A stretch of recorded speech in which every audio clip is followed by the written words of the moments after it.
नमस्कार मित्रमंडळी आणि बंधू भगिनींनो, मी मेघश्याम शेलार. माझा डोळस अध्यात्म या यूट्यूब चॅनलमध्ये आपल्या सर्वांचं स्वागत करते. हे चॅनल स्थापन करण्याचा उद्देश मी जवळजवळ प्रत्येक व्हिडिओमध्ये सांगतो, कारण प्रत्येक वेळी नवीन लोक आपल्याशी जोडले जातात. नवीन पिढीला अध्यात्माची जोड थोडीशी हवी आहे. याचं कारण आजची एकूण परिस्थिती पाहिली असता व्यक्तीला मनाला ट्रेन करणं आवश्यक आहे. मनाला विशिष्ट प्रकारची शिकवण देणं आवश्यक आहे. आणि ती शिकवण मित्रांनो आपल्या अतिशय संपन्न अशा संस्कृतीमधून मिळत असते. आपले ग्रंथ, आपली पुराणं, आपली उपनिषद, आपली वेद ही सगळी ज्ञानाची खजिने आहेत. यापैकीच श्रीमद भगवद्गीता, ज्याला वेदांत शास्त्र असं म्हणतात, 4 वेदांचं हे सार आहे. याच्यामध्ये कुरुक्षेत्रावरती अर्जुन जेव्हा आपल्या समोरच्या शत्रू पक्षामध्ये आपलीच माणसं असल्याचं पाहतो आणि गर्भगडीत होऊन युद्ध नको या भावनेने पछाडला जाऊन शस्त्र खाली ठेवतो, त्यावेळेला श्रीकृष्णाने त्याला तुझा क्षत्रिय धर्म न सोडता तू का लढायला पाहिजेस याचा जो उपदेश केलेला आहे, हा उपदेश सदा सर्व काळ प्रत्येक येणाऱ्या पिढीसाठी अतिशय उपयुक्त आहे. 700 श्लोकांचा हे सगळं उपदेश, ज्याच्यामध्ये 18 अध्याय आहेत.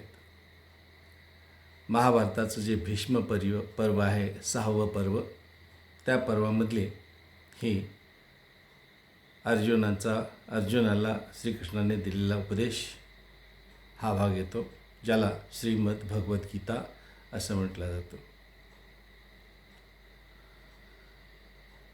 श्रीकृष्णाने त्यावेळी अर्जुनाला जे उपदेश केलेले आहेत ते मी मगाशी म्हटल्याप्रमाणे सदा सर्व काळ सर्व व्यक्तींना लागू पडतात. इथे कुठल्याही जाती, धर्म आणि पंथाचं काहीही बंधन नाही आहे. जगण्यासाठी अत्यावश्यक असलेल्या अनेक व्यावहारिक बाबी श्रीकृष्णाने अर्जुनाला सांगितलेल्या आहेत आणि नंतर त्याने अध्यात्मही सांगितलेलं आहे. अध्यात्माचा भाग आपण पुढे बघू, पण सध्या आपण जे व्यावहारिक आहे, जगण्याला जे आवश्यक आहे ते उपदेश आपण पाहत आहोत. मागच्या 2 व्हिडिओजमध्ये, पहिल्या व्हिडिओमध्ये आपली बाजू न्यायी असताना आपण अन्याय किंवा अत्याचार सहन करायचा नाही, त्याला प्रतिकार करायचा, हा एक उपदेश बघितला. दुसरा उपदेश, अति चांगुलपणा दाखवल्यामुळे सुद्धा आपला तोटा होतो, हा दुसरा उपदेश बघितला. त्यानंतरच्या दुसऱ्या व्हिडिओमध्ये आपण मोह आणि क्रोध हे जे 2 शत्रू आहेत त्या 2 शत्रूंबद्दल बघितलं. षड्रिपू म्हणजे 6 शत्रू आपल्या संस्कृतीने मांडलेले आहेत, त्यापैकी 2 आपण बघितले, ज्यांना मोह आणि क्रोध ही नावं होती. आज आपण पुढचे 2 शत्रू बघणार आहोत, जे मद आणि मत्सर या नावाने संबोधले जातात. मद म्हणजे गर्व किंवा अहंभाव, किंवा ज्याला आपण वृथा अभिमान म्हणतो, खोटा अभिमान म्हणतो, किंवा एखाद्या गोष्टीचा माज येणे म्हणतो, एखाद्या गोष्टीचा कैफ चढणे म्हणतो, मदमत्तपणा येणे म्हणतो, विशिष्ट प्रकारची धुंदी येणे म्हणतो, ताकदीची धुंदी असेल किंवा पैशाची धुंदी असेल. हे सगळे प्रकार जे आहेत, ही सगळी समानार्थी शब्द जे आहेत ते मद या षड रिपूपैकी एका रिपूला किंवा एका शत्रूला जवळचे असणारे असे शब्द आहेत.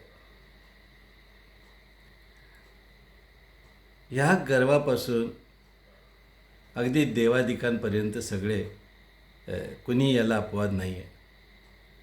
1-2 गोष्टी आपण त्यातल्या बघूया. अर्जुन हा कृष्णाचा जवळचा सखा, कृष्णाचा आवडता भक्त. पण अर्जुनाला सुद्धा अशाच प्रकारे एकदा गर्व झाला. कसला गर्व झाला? तर अर्जुनाला असं वाटायला लागलं की महाभारत युद्धामध्ये माझ्या रथाचं सारथ्य भगवान श्रीकृष्णांनी केलं. माझा जवळचा सखा आहे, जवळचा मित्र आहे, माझा जवळचा सल्लागार आहे, ज्याने मला पदोपदी मला आणि माझ्या भावंडांना मदत केलेली आहे, असा कृष्ण सखा, ज्याने आपली सावत्र बहीण मला पत्नी म्हणून दिलेली आहे, जिचं नाव सुभद्रा आहे, इतका जवळचा हा श्रीकृष्ण, त्या श्रीकृष्णाचा माझ्यासारखा कोणीही भक्त पृथ्वीवरती नाही, असा एक वृथा अभिमान किंवा गर्व अर्जुनाला झालेला होता. श्रीकृष्ण भगवंतच परम ब्रह्म म्हणतो आपण त्यांना. त्यांनी ओळखलं की या अर्जुनाला असा एक गर्विष्ठ पणा त्याच्या अंगामध्ये आलेला आहे. भगवानांनी ठरवलं की याचं आता गर्वाचं घर आपण खाली करायला पाहिजे. आपल्या मराठीमध्ये म्हण आहे, गर्वाचे घर खाली म्हणून. तर तसं एकदा भगवानांनी ठरवलं आणि मग भगवान श्रीकृष्ण अर्जुनाला जवळच्या एका वनप्रदेशामध्ये घेऊन जातात. एका मोठ्या खडकावरती दोघे बसतात. श्रीकृष्णांनी आपल्या मायावी रूपाने एक असा प्राणी समोरच्या बाजूला निर्माण केला की जो नग्न होता, अंगावर कुठलाही कपडा नव्हता, पण त्याच्या कमरेला तलवार अडकवलेली होती आणि तो प्राणी गवत खात होता. भगवानानेच त्याला निर्माण केल्यामुळे त्यांना काही आश्चर्य वाटलं नाही. पण अर्जुनाने तो प्राणी बघितल्यानंतर अर्जुन चकित झाला. भगवान देवा, हा काय प्राणी आहे, हे काय प्रकार आहे? भगवान श्रीकृष्ण म्हणाले, जा आणि तू बघ, चौकशी कर त्याची, काय झालं आहे, काय हवं आहे त्याला, काय मदत हवी आहे का, विचार त्याला. आणि मग भगवान श्रीकृष्ण तिथेच बसतात. अर्जुन आपला धनुष्यबाण घेऊन त्या प्राण्यापर्यंत जातो आणि त्या प्राण्याला विचारतो, बाबा तू कोण आहेस, का आहेस आणि या अवतारामध्ये काय करतोयस, हा काय प्रकार आहे तुझा? तर तो प्राणी अर्जुनाला म्हणतो, मी 4 व्यक्तींचा वध करणार आहे. हा माझा प्रण आहे. हे मी प्रतिज्ञा घेतलेली आहे की माझ्या समोर असलेली, माझ्या मनात असलेली 4 माणसं, त्यांचा वध केल्याशिवाय मी अन्न खाणार नाही आणि म्हणून मी हे गवत खातो आहे आणि म्हणून माझ्या त्या वध करण्यासाठी माझ्या कमरेला तलवार आहे. अर्जुनाला आश्चर्य वाटतं, अरे अशा अवतारातला हा प्राणी काय करणार आहे? मग अर्जुन विचारतो, मी तुला काही मदत करू का? कोण आहे तुझी शत्रू तेच मला सांग, मी तुला मदत करतो. तो प्राणी म्हणतो, ठीक आहे, मी तुला सांगतो, त्या सगळ्या शत्रूंचा तू वध कर आणि मला मदत कर, मग मी अन्नप्राशन करीन, अन्नग्रहण करीन. पुढचा भाग फार महत्त्वाचा आहे. अर्जुनाला तो प्राणी पहिली व्यक्ती सांगतो, ज्याचा वध ती व्यक्ती तो प्राणी करणार असतो. त्या व्यक्तीचं नाव आहे महर्षी नारद मुनी. अर्जुनाला आश्चर्य वाटतं, नारद मुनींचं नाव ऐकून, अरे नारद मुनींचा वध हा का करणार आहे प्राणी? म्हणतो, का बाबा, एवढ्या महर्षी आहेत, ते महाऋषी आहेत, त्यांचा वध तू का करणार आहेस? तर तो प्राणी सांगतो, काय सांगू, हा जो नारद नावाचा ऋषी आहे, तो माझ्या भगवानाला सतत नारायण नारायण म्हणून कधीही विश्रांती देत नाही. सतत ते झोपेत असले तरी जाग करतो. त्यामुळे तो त्रास देतो माझ्या भगवानाला आणि म्हणून मला त्याचा वध करायचा आहे. अर्जुन ऐकून घेतो. अजून 3 व्यक्ती कोण आहेत त्याला उत्सुकता असते. बरं, दुसरा कोण आहे? मग दुसरा कोणाचा वध तुला करायचा आहे? तर त्यावेळी तो प्राणी सांगतो, भृगू नावाचा ऋषी आहे आणि त्या ऋषीचा एक मला वध करायचा आहे. तो म्हणतो, का बाबा? अरे भृगू तर महर्षी आहेत, सप्तऋषीपैकी एक ऋषी आहेत ते, आणि तो त्यांचा वध का म्हणून करणार आहेस? तर तो प्राणी सांगतो, माझे विष्णू भगवान जेव्हा विश्रांती घेत होते त्यावेळेला ह्या भृगूनी त्यांना लाथ मारलेली आहे, त्यांचा अपमान केलेला आहे आणि म्हणून त्या भृगूची मला हत्या करायची आहे. आता भृगू ऋषी म्हणजे ब्रह्मदेवाचा मानसपुत्र असतो. अर्जुनाच्या मनामध्ये एकदम भीती संचारते. बापरे, मला जर ह्याला मदत करायची असेल तर ब्रह्मदेवाच्या पुत्राचं म्हणजे ब्रह्माची हत्या केल्यासारखं होणार आहे, ब्रह्महत्येचं पाप मला लागणार आहे.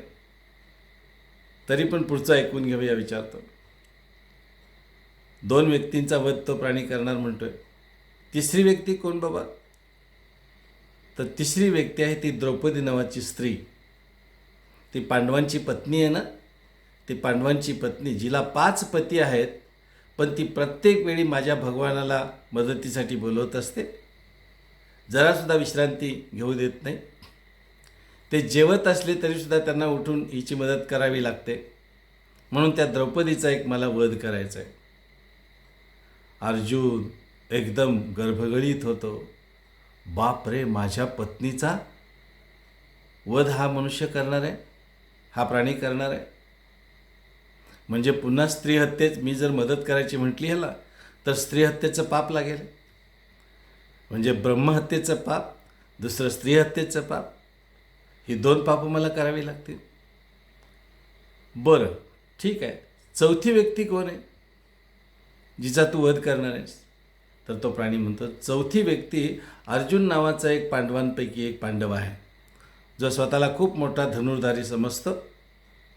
त्याला खूप गर्व झालेला आहे की माझ्यासारखा कोणच भक्त नाही आहे आणि माझ्या परमेश्वराला, माझ्या भगवानाला त्याने आपल्या रथाचं सारथ्य करायला लावलं. रथ चालवण्यासाठी त्याला, माझ्या भगवानाला त्याने काम लावलं. म्हणून ही जी 4 माणसं आहेत, त्या 4 माणसांचा वध करून मग मी अन्नप्राशन करीन अशी माझी प्रतिज्ञा आहे. अर्जुन स्वतःचं नाव ऐकून आणखीन आश्चर्यचकित होतो आणि भीतीने पछाडतं. त्याच्या लक्षात येतं की हे काहीतरी वेगळंच आहे, वेगळंच आहे.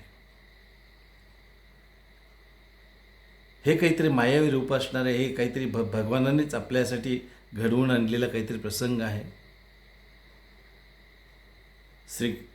अर्जुन पळत पळत भगवान श्रीकृष्णाकडे जातो आणि त्यांचे पाय धरतो.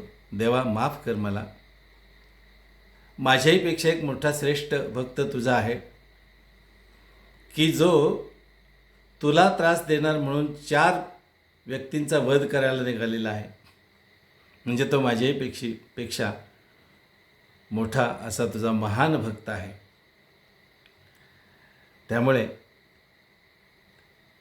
मी स्वतःला त्याच्याहीपेक्षा कमी दर्जाचा भक्त समजतो. आणि तिथं भगवान श्रीकृष्ण सांगतात, हे मीच घडवून आणलेली एक प्रकरण आहे. तेव्हा स्वतःला असा कुठल्याही प्रकारचा गर्व करू नये. सर्व धर्मान् परित्यज्य मामेकं शरणं व्रज. म्हणजे तो जो प्राणी आहे त्या प्राण्याने त्याची सर्व प्रकारची कर्तव्य कर्म जी आहेत ती सोडून त्याने मला वाहिलेला आहे. तो पूर्णपणे मला समर्पित आहे आणि म्हणून त्याची बुद्धी झाली की त्या माझ्या परमेश्वराला त्रास देणाऱ्या प्रत्येकाला मी मारून टाकीन. आत्ता जो मी श्लोकाचा पहिला भाग सांगितला तो गीतेतल्या 18व्या अध्यायातला 66वा श्लोक आहे. भगवान श्रीकृष्ण म्हणतात की या व्यक्तीने सगळा आपली धर्मकर्तव्य म्हणजे सगळी आपली कर्तव्य जी रोजची असतात, दैनंदिन असतात, सगळी असतात, ती कर्तव्य ती सोडून ते जे करतोच आहे कर्तव्य, पण त्याचं सगळं जे श्रेय आहे ते मला अर्पण केलेलं आहे आणि तो माझ्यात मिसळून गेलेला आहे. पूर्ण मी रूपामध्ये आलेला आहे, तो परमेश्वर रूपामध्ये तो मला मिळालेला आहे आणि म्हणून तो माझा खरा भक्त आहे. अर्जुना, तुझी भक्ती त्या कोटीपर्यंत गेली पाहिजे. आणि अशा रीतीनं परमेश्वरानं अर्जुनाचा हा गर्व नाहीसा केला. लक्षात घ्या, इतकी मोठी महान व्यक्तिमत्व जी आपण मानतो आपल्या पुराणातली, त्यांनासुद्धा गर्व होतो, पण गर्वाचं घर नेहमी अशा प्रकारे खाली होतं हे लक्षात घ्या. म्हणून कुठल्याही गोष्टीचा वृथा अभिमान बाळगू नये, वृथा गर्व करू नये, वृथा अभिमान बाळगू नये, कुठल्याही गोष्टीचा माज असू नये, कैफ असू नये, मदमत्तपणा असू नये, धुंदी असू नये. कारण आपल्यापेक्षा वरचढ कोण नेहमी असतो, आपल्यापेक्षा अधिक पोहोचलेला कोणतरी मनुष्य असतो, आपल्यापेक्षा अधिक हुशार मनुष्य कोणतरी असतो. आपल्या विद्यार्थी वर्गांनासुद्धा माहिती असेल की जेव्हा आपण 10वी पास होऊन 11वीच्या वर्गात जातो त्यावेळेला आपल्या लक्षात येतं की आपल्याला 92% मार्क असले तर आपल्या शेजारच्याला 93% मार्क असतात. म्हणजे आपल्यापेक्षा मोठं कोणतरी असतं पुढे. आणि म्हणून आपल्या जवळ असणारे गुण किंवा आपल्याजवळ असणाऱ्या विविध गोष्टी, आपल्याजवळ असणारा पैसा, आपल्याजवळ असणारी ताकद याचा वृथा अभिमान कधीही बाळगू नये. त्याचं नेहमी त्याला खाली मान घालावी लागते. दुसरं उदाहरण किंवा दुसरं एक या बाबतीमधलं एक कथा तुम्हाला सांगेन. तीसुद्धा पुन्हा या महाभारतातल्या एका व्यक्तिरेखेवरतीच अवलंबून आहे, ज्याला भीम असं म्हणतात. 10 हत्तीचं बळ ज्याच्याकडे होतं असा हा भीम. त्याला पण आपल्या ताकदीचा प्रचंड गर्व होता. कथा तुम्हाला माहिती असेल पण थोडीशी डिटेलमध्ये मी सांगतो. बजरंगबलीनी या अर्जुनाचं गर्वहरण केलेलं होतं, आपल्या सगळ्यांना माहिती आहे. बजरंगबली किंवा हनुमान यांना 8 चिरंजीवीपैकी एक चिरंजीव असं मानलं जातं. चिरंजीवी म्हणजे जे अमर आहे, ज्यांना मरण नाही आहे, हे 8 चिरंजीवी मानले जातात. त्यापैकी हनुमान आहे. हनुमानांना किंवा बजरंगबलीला सीतामातेने हा चिरंजीव होण्याचा वर दिलेला असतो. जेव्हा सीतेची सुटका करण्यासाठी लंकेपर्यंत हनुमान जातात, सीतेचा शोध लावतात, त्यावेळची ही कथा किंवा त्यावेळी हा वर हनुमानाला दिलेलं असतं. त्यामुळे हनुमान हे अमर, अजरामर आहेत किंवा चिरंजीव आहेत. आता ती कथा अशी आहे, भीमाला मी सांगितल्याप्रमाणे प्रचंड गर्व होता. आपल्या ताकदीचा 1000 हत्तीचं बळ त्याच्याकडे होतं असं म्हणतात. गंधमादन नावाचा एक पर्वत आहे हिमालय पर्वतामध्ये. हिमालय पर्वताची कैलास चोटी जी आहे, कैलास शिखर जे आहे, त्याच्या उत्तर बाजूला म्हणजे आजचा जो तिबेटचा प्रदेश आहे त्या ठिकाणी हा गंधमादन नावाचा पर्वत येतो. त्या पर्वतराजीमध्ये आजही श्री बजरंगबलीचं एक मंदिर आहे. तिथे बजरंगबली वास करतात किंवा मारुतीचा वास असतो, हनुमानाचा वास असतो, तिथं राहतात असं एक आख्यायिका आहे. अशी एक सर्वत्र त्याची एक श्रद्धा आहे. तर अज्ञातवासामध्ये जेव्हा पांडव असतात, त्या पांडवांच्या अज्ञातवासात असताना द्रौपदीला एकदा सहस्त्रदल कमल, सहस्त्रदल म्हणजे 1000 पाकळ्या असणारे कमळ मिळालेलं असतं. आणि भीमाला द्रौपदी सांगते की तसलं दुसरं कमळ मला आणून द्या. आणि ते कमळ शोधण्यासाठी म्हणून या गंधमादन पर्वत रागीमध्ये भीम चाललेला असतो. आणि हनुमानाला या भीमाची जी गर्व आहे त्याचं हरण करायची किंवा गर्वाचं त्याचं घर खाली करण्याची इच्छा होते. आणि हनुमान त्याच्या मार्गामध्ये एका वृद्ध वानराचं रूप घेऊन आपली शेपटी आडवी टाकून बसतात. भीम जवळ येतो आणि म्हणतो, अरे मरकटा, दिसत नाही एवढा ताकदवान मी भीम तुझ्यासमोर येतो आहे आणि तू रस्ता अडवून बसलेला आहेस. तर तेव्हा हनुमान उत्तर देतात की अरे बाबा, मी कृश आहे, मी आजारी आहे, मला जमत नाही माझी शेपटी बाजूला करण्याचं. तेव्हा तूच मला तरी उचलून बाजूला कर किंवा ती शेपटीला तरी उचलून बाजूला कर किंवा ओलांडून तरी जा मला. तर त्यावेळेला भीम म्हणतो की सर्व प्राणी मात्रामध्ये आम्ही परमेश्वर बघतो, त्यामुळे तू एक प्राणी आहेस, तुला ओलांडून जाणं हा सुद्धा त्या ईश्वराचा अपमान होऊ शकतो, म्हणून मी तुला ओलांडून जाणार नाही. त्यामुळे तू स्वतः बाजूला हो, अन्यथा मला शक्तिप्रयोग करावा लागेल. मारुती सांगतात, बजरंगबली सांगतात की तू आता मला उचलून बाजूला ठेव किंवा शेपटी बाजूला ठेव, बजरंगबली आपली शेपटी उचलण्यासाठी जेव्हा भीम वाकतो खाली आणि शेपटी उचलण्याचा प्रयत्न करतो, शेपटी जागची हलत नाही. अगदी भीम घामाघूम होतो. हनुमान त्याला म्हणतात, अरे ठीक आहे, नसेल तर गदेनं बाजूला करून बघ. गदेनेसुद्धा शेपटी हलत नाही. आता मात्र भीमाला शंका येऊ लागते की हे काहीतरी वेगळंच आहे. त्यावेळेला त्या वृद्ध वानराच्या साष्टांग नमस्कार भीम घालतो आणि म्हणतो, आपण ईश्वर रूप असाल तर कृपया आपलं खरं रूप मला दाखवा आणि मला माफ करा. मारुतराया त्यावेळी प्रकट होतात आणि त्याला सांगतात की वृथा शक्तीचा अभिमान बाळगू नये. तुझ्यापेक्षा शक्तिवान व्यक्ती आहे जगामध्ये. आणि अशा प्रकारे भीमाचं सुद्धा गर्वहरण केलं जातं. सांगायचा मुद्दा हा की षड्रप्यूपैकी मद किंवा गर्व हा जो एक आपला शत्रू आहे, त्याने नेहमी आपल्याला खाली पाहावं लागतं किंवा आपल्याला आपला अपमान होतो त्याच्यामुळे.